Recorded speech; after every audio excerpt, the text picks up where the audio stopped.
Hey there. I apologize in advance if my mic quality is bad. I'm not really good with audio and I need to get a new mic sometime, so bear with me please. Anyway, I'm here to speak on the new Kamp Koral series that dropped the first episode on YouTube. It's a Paramount Plus exclusive, I believe. So anyway, I watched it with my sister. Here's a quick recap before I review it. The episode begins with opening theme, showcasing SpongeBob, and it has his name said frequently throughout the theme song, which I believe was done because his name isn't in the title of the show. So I get it, so people are just like for sure knowing this is a SpongeBob thing. Anyway, I quickly picked up some Camp Lazlo vibes, and we begin with SpongeBob imagining himself catching his first jellyfish. He talks to Patrick and Sandy since he's excited. He jacks Squidward outside his counselor for some reason, and he wakes everyone up. He yells or something, and then a bunch of rocks are thrown at him. He annoys Mr. Krabs with his attempt, and we also happen to see Baby Pearl for a second. So I guess that means in the original show, that's confirmed that SpongeBob is at least older than a teenager, I guess. I don't know, his age has been kind of ambiguous in the original show. Anyway, SpongeBob stays infatuated with getting to go jellyfishing that day, and we see him excited while side characters like Bubble Bass, and Larry Lobster pop up here and there.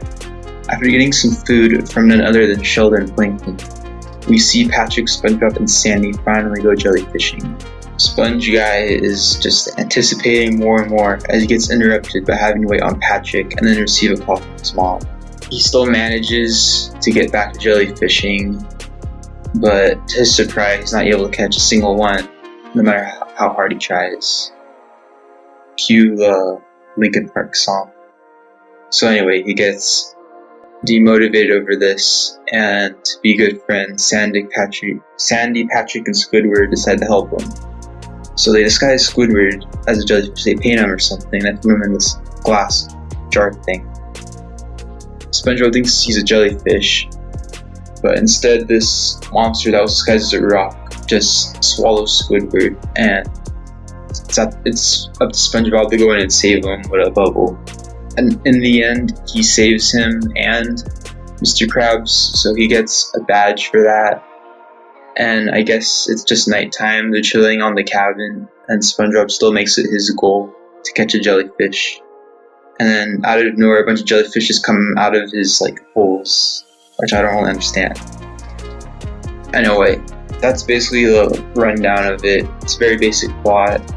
I liked it a lot more in the beginning. I didn't like it as it dragged out more. But now I'm just going to give my 100% opinions on this. Of course, if you enjoyed it, that's fine. I hope you guys enjoyed. But personally, I found it to be pretty boring in the middle of the road. I really had my fingers crossed that this time it would be really funny and engaging, but I did not get that impression. I must say, it did feel a bit uncanny seeing SpongeBob in 3D, but they did push expressions and had these gags that were reminiscent of the 2D stuff I've seen in SpongeBob. So while I'm not completely won over by the 3D models, I don't think they're super bad either. I think they're okay. I think they get the job done. A part of it feels unfinished. I can't put my finger on it. I haven't done 3D animation, so I don't know how I would say this exactly, but there's just some element of the models that feel like they're one or two steps before being finished. I don't know how to say it.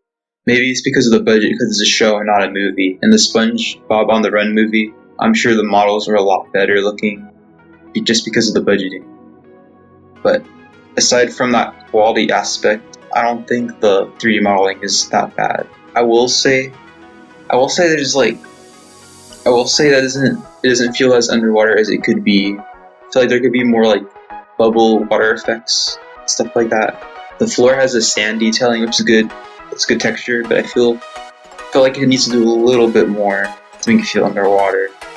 I think it could probably blend some Hawaiian aspects to make it feel more underwater, but give the camp more of that theme. As for the story, SpongeBob isn't too story ambitious. It's a comedy show that originally had morals here and there. There wasn't really a moral this time. The jokes did not land with me. I did chuckle once or twice, but they were very light compared to the golden age of SpongeBob. I feel there wasn't much that was their substance to take me through it. I did give it a chance though. I sat through the whole thing. I wanted to quit at the 18th minute mark, and I just feel it's missing something. I feel like it just does the bare minimum, but there's more that could be offered. I hope the rest of the season improves with this, but just as the first episode, it is a bad impression to me. And as much as I don't like it, I'm glad I at least watched it first. And I'm not going to get really angry about it. But I will say I did grow up with SpongeBob as a kid, and it means a lot to me. So I'm not going to pretend to like it or pretend to hate it or anything. But it's not interesting to me.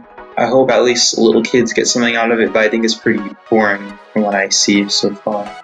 It doesn't fully capture the magic of SpongeBob.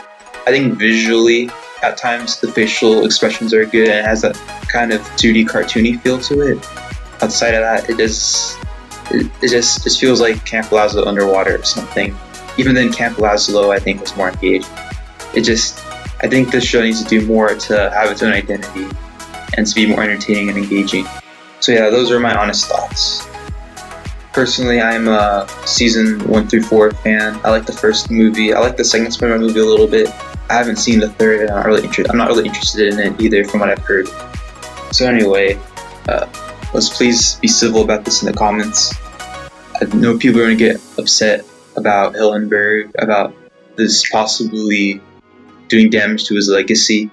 I'm going to say he made the first 4 seasons and the movie, and I think while it sucks that the new stuff may not be as good, I think his legacy will always stand. I don't think it can ever be ruined, even if Nickelodeon expands and milks SpongeBob. I think nothing can ruin the moments of joy I had watching his show early on. The impact will always be there. SpongeBob will stay meme relevant, I'm sure, for decades. So I'm not going to sweat it.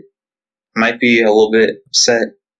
Part of me might be like angry for Hillenburg, but I personally don't know, so I'm not going to defend the show a lot or go against it a lot. I'm going to just say it's a show that exists, say that it engaged me, and that's enough for me to stop paying attention to it from now on. So anyway, I hope you enjoyed the video. Please like and comment. It means a lot.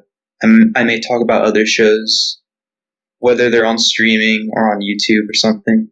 So yeah, keep looking out for that. And have a nice day. See ya.